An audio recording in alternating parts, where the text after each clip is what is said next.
We are ready. We are ready. Okay, welcome to our first Oyama Live session. We are here to discuss about mental well-being and also workplace well-being.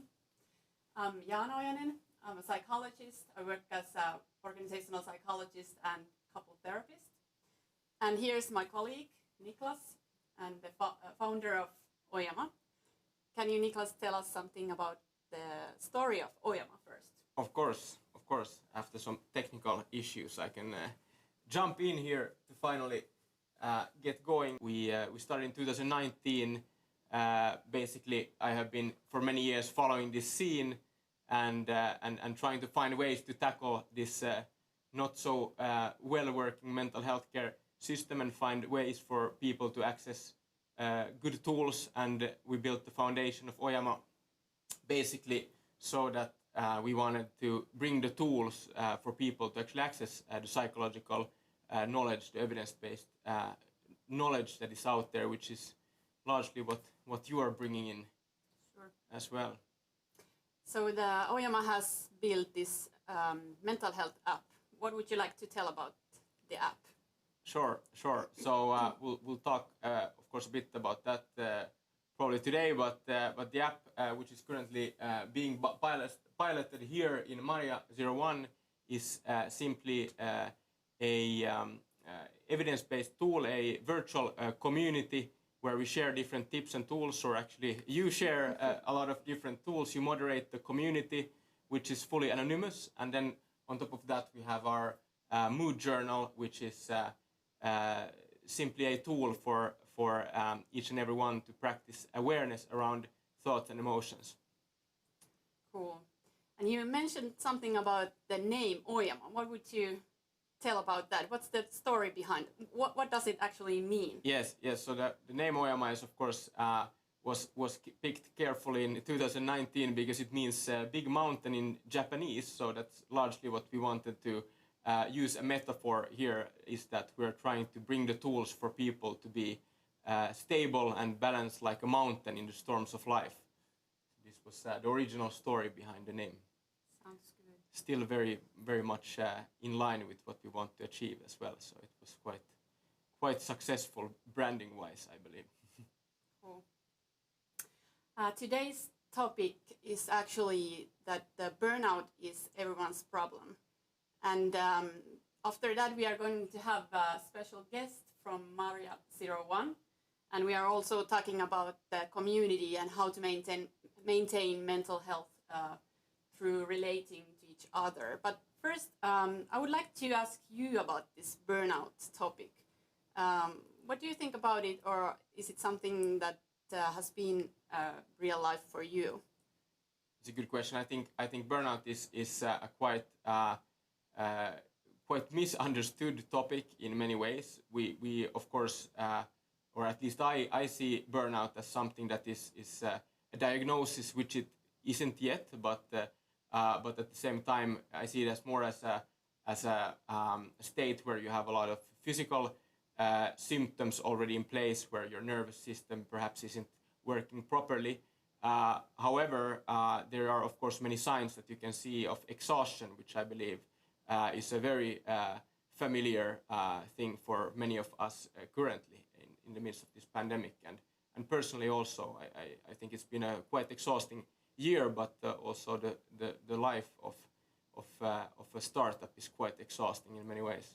Yeah, that's why I'd love to ask you how you really are. Would you like to share us something about your personal life? Yes, absolutely. I think this spring especially has been very difficult. It's been very exhausting. I think not only because of COVID, but it's been a pretty challenging time in the course of our startup. So I think it's been a very, very exhausting spring also because in my personal life I had to go through some personal stuff in the wintertime within the family, and that was also an extra burden on top of everything related to work, which is of course always stressful. So I think people surrounded by me usually see me mainly working nowadays, and it's both good and bad. Yeah. And what has been the most important tools or ways to cope with this stressful year or winter?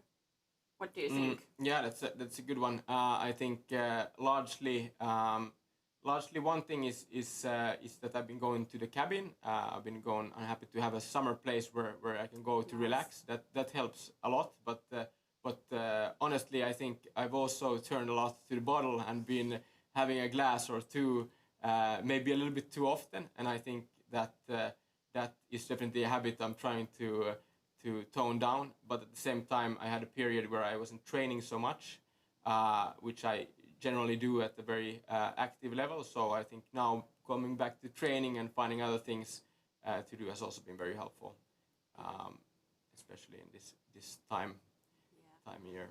I've heard that you're an official handball player too. Yes, is that right? That's true. But now we don't have season, so now I haven't been practicing. That's why you have been turning to the bottle, right? Yes, Okay. quite largely so. Yeah, I've also been, I've noticed that you have a quite big passion to this mental health and combining mental health and technology. How did you come to this passion? Can you give us some tools or tips how to find your passion if you haven't found it yet? Yes, for me definitely mental health and psychology, neuroscience, everything that comes around with the brain is largely my passion. It's been like that. Now that I think back to my life and I think back to when I was young as well, it has always been. I've been always very interested in human behavior, how people react and don't react, and very sensitive towards that. So I think it's probably a combination of my personality, but also my interest has grown from my personality, and I have always been interested in how teams work, for example, in sports. And then for the last 6-7 years, I through those realizations, I decided that I want to focus on psychology and mental health largely, because I've also seen people struggle, and I've also gone through a depression myself, which was of course also very, very significant event in my life. So everything has kind of led me to very passionately work with this field now, and not planning to do anything else in a while. Yeah. Maybe you already told us, but what would you like to alleviate? What has been the most important things or factors that helped you, for example, to recover from the depression? Yeah, that's a good question. I think personally, I think maybe the biggest thing has been to be more open, actually, be more vulnerable with the people I am around, and let them in, because I have always been quite much doing things on my own and not being open about my feelings and thoughts, and that means that in the end you're suffering alone with them, and it has been alleviating me a lot to be speaking about them either with the professional therapist, which was definitely the first step out of my depression in my early 20s, but also I think since then I feel less and less suffering every year, because I have people around me who I share things with and who I continuously process them with. Of course, I also process things on my own and work on things on my own, but I think you cannot underestimate the importance of the people that I have around and that I try to include. I'm not so good at it, so I try to include them and speak more about my feelings with them. Yeah, and I think this is a quite good example of you being open and talking about those quite stigmatized topics still. Definitely so. And it's interesting that you have been building this peer support, how do you say, part to this application. Would you like to share about that? Does it relate to this experience of yours that the community has been helpful for you? Not so much originally, but now that later on that we've started to create it, it starts making more and more sense. But in the beginning, it was actually some of our high school students, some of our users in our first pilots in 2019 who said that it would be nice if there would be some social, more like human feature also in this, and that's why we actually started out. Then we totally changed the course of our first MVP by creating actually the peer support first, because we believe that that's a good bed to kind of try out and exercise many of the things that we want to teach, and later also bring in as different type of tips and exercises. But I think originally we thought that this is a great tool to practice these skills. However, we did realize quite soon that naturally it's quite difficult as a new user, and when you enter a new community, to share things. So probably many users want to rather follow and like read other people's stories and, for example, read your tips and tools, and rather after some time probably they feel more comfortable in the community to share some things if they want, or discuss some things. So that was also a learning that we learned since last year.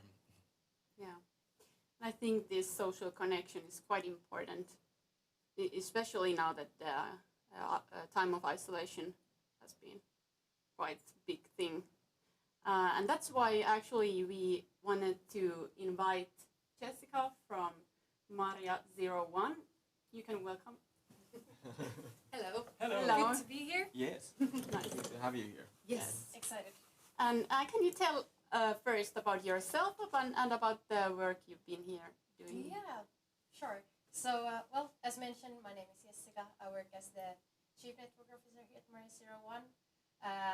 I think most of our members know what Maria01 is, but we are building the Nordics, leading a best startup campus. Our mission is to build a place that is the best place for startups to be at and to grow, and obviously a safe place as well. And that's also a reason why mental well-being, etc., is very important in terms of values for our community, etc.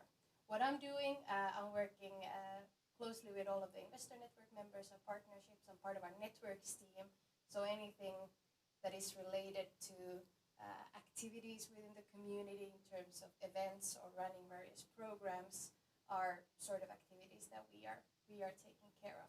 Being part of the team for 3 years, it's been a fun ride to see the community growing, see more startups joining us, and yeah, it's been a great journey so far.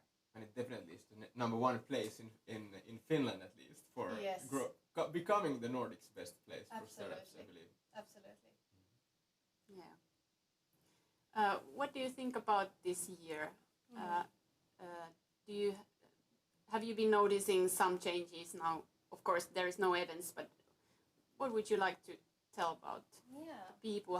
Have you noticed some maybe some mental health struggles with the members? That's a good and important question. I think like when COVID happened last year, it was obviously a big shock for everybody. Everybody were like in the same boat, and like the feeling of uncertainty of the future was very, I think, like terrifying for a lot of people, whether you were like a founder, CEO, other startup operator working at any sort of company. It was obviously a very terrifying time, not knowing what's gonna happen, and also in terms of like, you know, work, do I even have something if this is gonna be continuing for a longer time?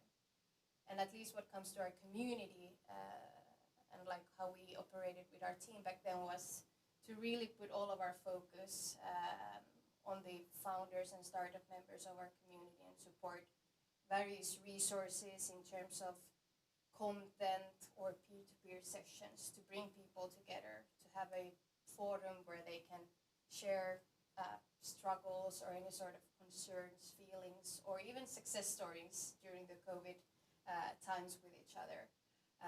And I think that was one of the best initiatives we did back then. So we organized weekly calls for CEOs and founders in the community to come together and talk about various topics, whether they were related to, you know, apply for grants for the companies, or even talking about issues and concerns related to mental well-being.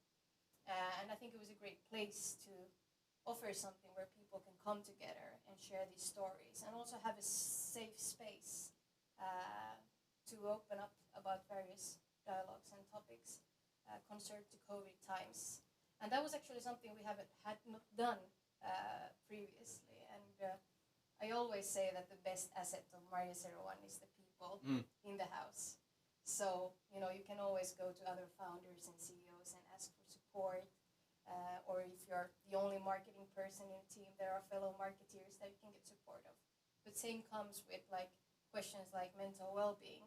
There are maybe some questions that you know, concerns you don't want to share with the team, but perhaps there are other like leaders in the community that you can open up about these problems or questions that you might have and spar together. And obviously those are like the best type of conversations that you can have. And yeah, it's been great to see that the group is still very much active and we are still doing those calls on a monthly basis. Yeah, definitely. I think those calls, I remember we joined in March last year or something like that, and joining, I remember Ville speaking about that these were like initiatives that were started, and I think they're still really good. I've attended the last every monthly call, I think, and now there's different themes. I think they're very, very good. However, I wonder how much actually people do speak about mental well-being or health concerns, or let's say their personal lives, because that of course affect work as well. So well, now we of course are doing the pilot, but hopefully that could be a place for people to also share and talk about those things. Absolutely, and also related to the topic of like mental issues, burnouts, etc. I feel like that topic has been sort of like a taboo before, like opening up about like very sensitive topics.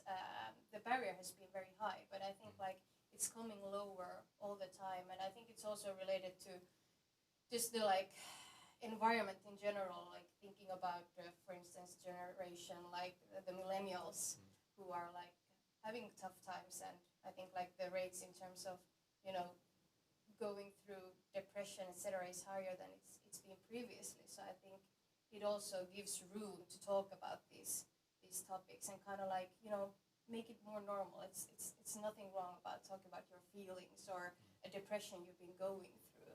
The more we are open about these topics, the better it is for everybody else as well. Exactly. So, and especially like as you mentioned, we could talk more about the everyday struggles, because usually we talk a lot about that. In the other end, you have all the terrible statistics about depression and anxiety disorders are growing, or burnout is growing, but that's on the very far end of the ladder, or very far end is of course suicide, which is definitely the worst case scenario. But then there's a huge amount of things that happen, struggles, feelings that we have every day that we don't talk about so much.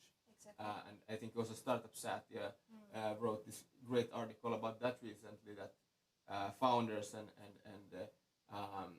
well, especially founders don't necessarily talk so much, and there's not that communication necessarily with the board or the investors, and that I think is also hugely powerful, because something that we discuss a lot is that if the founders don't talk about these things, what about the employees? Exactly. If there's some sort of wall between, you know, the founders, which is always, of course, the founders are kind of on their own pedestal, and that's the way it is. But everyone's looking at what they are doing, and it's good to some extent. But if there is no conversation starting with the founders, then there's probably no conversation with the employees either. Exactly, and I think that's also to some extent related to like, you know, building a company culture where everybody are feeling like safe and that they can talk about various topics. It's like very important. And we are representing a community, and like our values is like based on trust. So we really want to kind of like also provide that safe environment that whoever is having some concerns can whenever come and talk, for instance, to one of the Maria 01 team members if there's anything that's on their mind, and just have a open community where people feel like they can be themselves, and it's a safe place to try and you know, be a startup entrepreneur. That's great. Do you have some kind of path or support what to do when somebody here faces these mental health struggles and needs maybe professional help?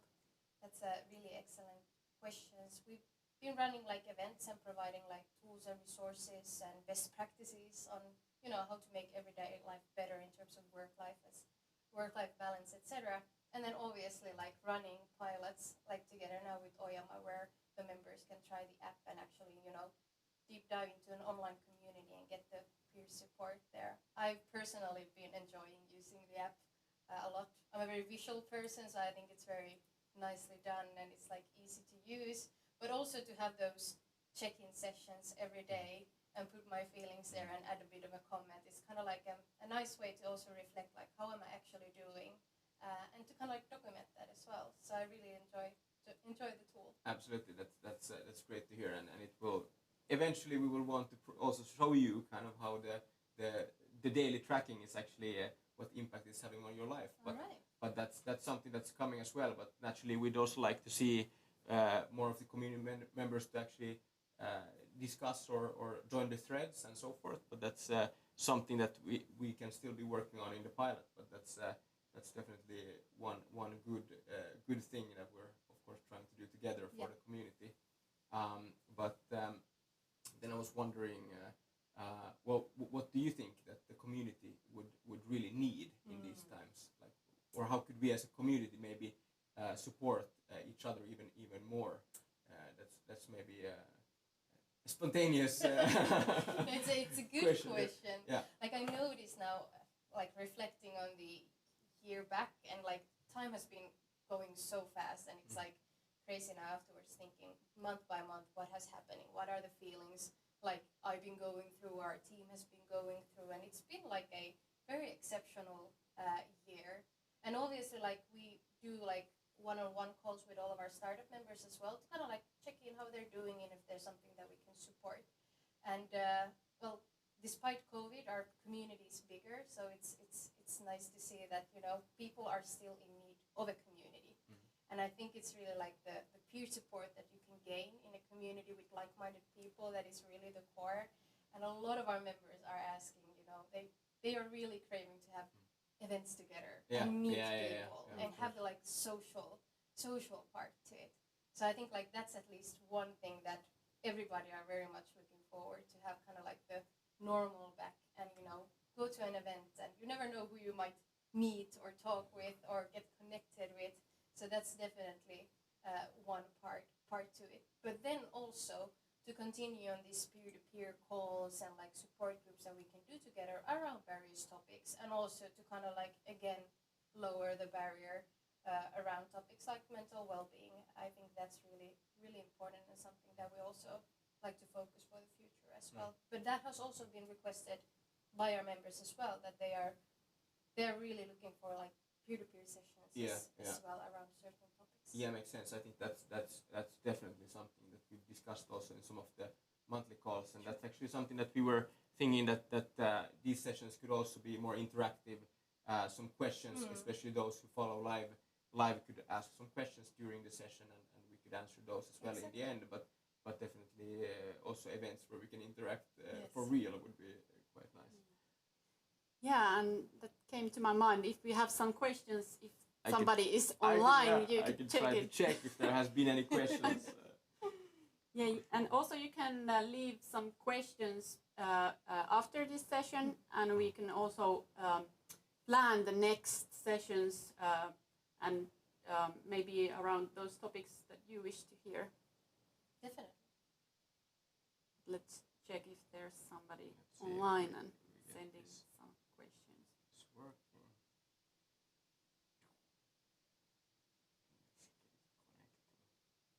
What do you think, Jessica? What is your best guess when we are going to have this celebration, victory celebration from Corona? This is such a hard question. Like, I hope very soon.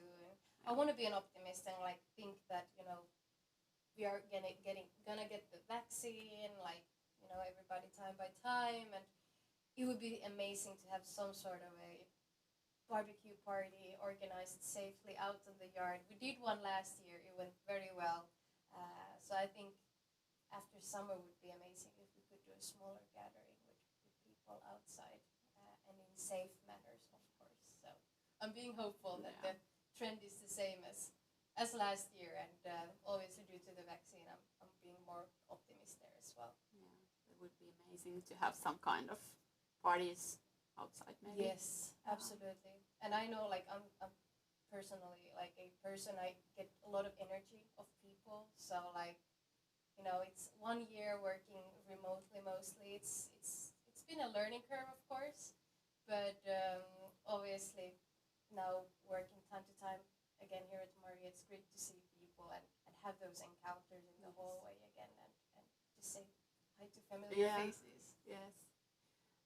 Actually, I think if you're an extrovert, I think this time of social isolation has been quite hard. What do you think? Do you consider yourself extrovert or?